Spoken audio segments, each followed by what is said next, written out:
Hi hello guys, welcome back to my channel. ಎಲ್ಲರೂ ಹೋಗಿದ್ದೀರಾ? ಎಲ್ಲರೂ ಚೆನ್ನಾಗಿದ್ದೀರಾ ಅನ್ಕೋತೀನಿ. ನಾನು ಕೂಡ ತುಂಬಾ ಚೆನ್ನಾಗಿದ್ದೀನಿ. ಇವತ್ತು ನಾನು ಒಂದು ಸ್ಪೆಷಲ್ ಲಾಗ್ ತೋರಿಸ್ತೀನಿ, ನೋಡಿ ಹೇಗಿರುತ್ತೆ ಅಂತ. 6:50 ಆಗಿದೆ. ಅದ್ವಿ ಸ್ಕೂಲ್ ಇವತ್ತು ಫಸ್ಟ್ ಡೇ ಆಫ್ ಸ್ಕೂಲ್ ಇದೆ ಅದ್ವಿತಂದು. ಸೊ ಅವಳನ್ನ ಹೊರಡಿಸ್ಬೇಕು, ಬಟ್ ಆದರೆ ಅವಳಿನ್ನೂ ಮಲಗಿದ್ದಾಳೆ. ಎದ ಪಪ್ಪು, ಬೇಗದ, ಟೈಮ್ ಆಯ್ತಮ್ಮ. ಹಾಂ, ಕೈ ನೋಡ್ಕ.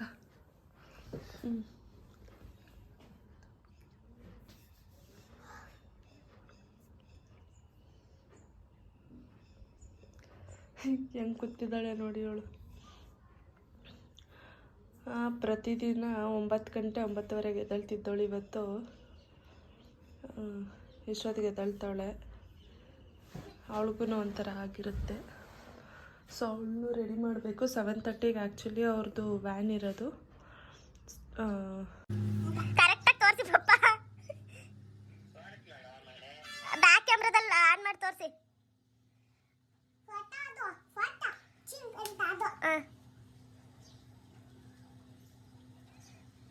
ಡ್ಯಾಡಿ ನಾವು ಓಪನ್ ಮಾಡಿಲ್ಲ ಇರು. ಬಾ ಬಾ ಬೇಗ ಬಾ, ಟೈಮ್ ಆಯ್ತು. ಬಂತು ಬಾ, ಬಂತು ಬಂತು, ನೋಡು ನೋಡು, ಇಲ್ವಾ ಬಂತು.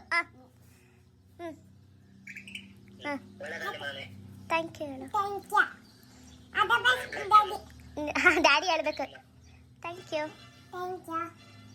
ಹೊರಡ್ತೀನಿ ಹೊರಡ್ತೀನಿ ಹೇಳ್ತು ಮಗನೆ ಪಪ್ಪ, ಇನ್ನೊಂದ್ಸಲಿ ಅಂತ ಹೇಳಿ ಪಪ್ಪ. Thank you. ಹಾಂ ಬಾಯ್ ಹೇಳು. ಓಕೆ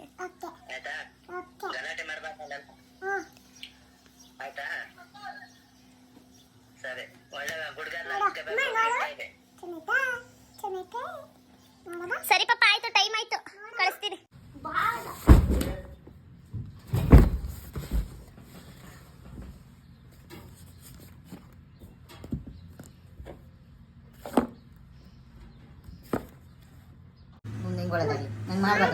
ಮಾಡ್ರಿ, ಏನಾಗಲ್ಲ.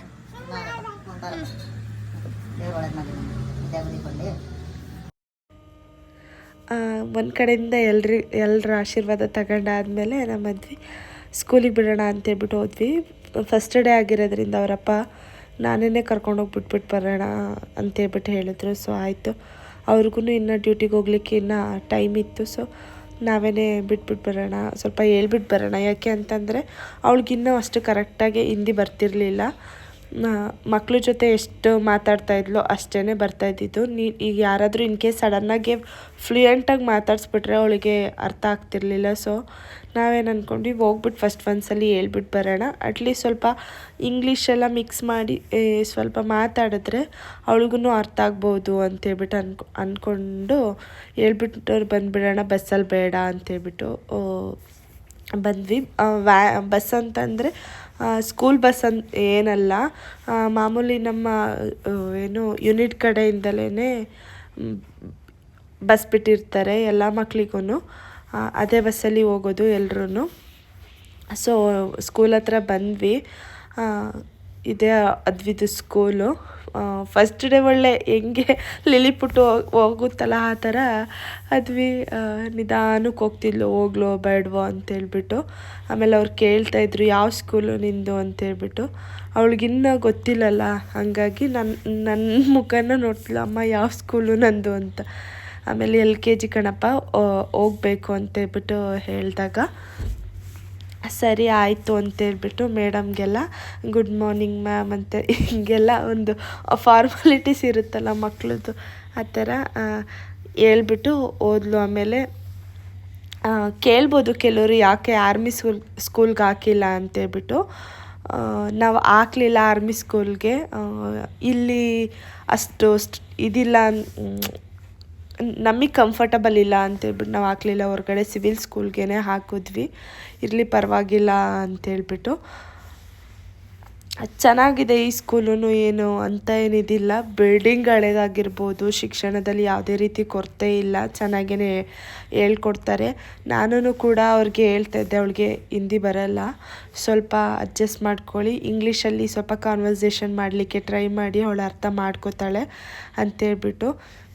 ಈಗ ನನ್ನ ಮಗಳಿಗೆ ಅಂತಲ್ಲ, ಇಲ್ಲಿ ಎಲ್ಲ ಸೌತ್ ಮಕ್ಳಿಗೂ ಅಷ್ಟೇ ಸ್ಟಾರ್ಟಿಂಗ್ ಸ್ವಲ್ಪ ಪ್ರಾಬ್ಲಮ್ ಆಗುತ್ತೆ. ಅದು ಬಿಟ್ಟರೆ ಅವರು ಎಷ್ಟು ಬೇಗ ಕಲಿತಾರೆ ಅಂದರೆ ನಾವು ಅಷ್ಟು ಚೆನ್ನಾಗಿ ಹಿಂದಿ ಕಲಿಯಲ್ಲ, ಅಷ್ಟು ಚೆನ್ನಾಗಿ ಕಲಿತಾರೆ.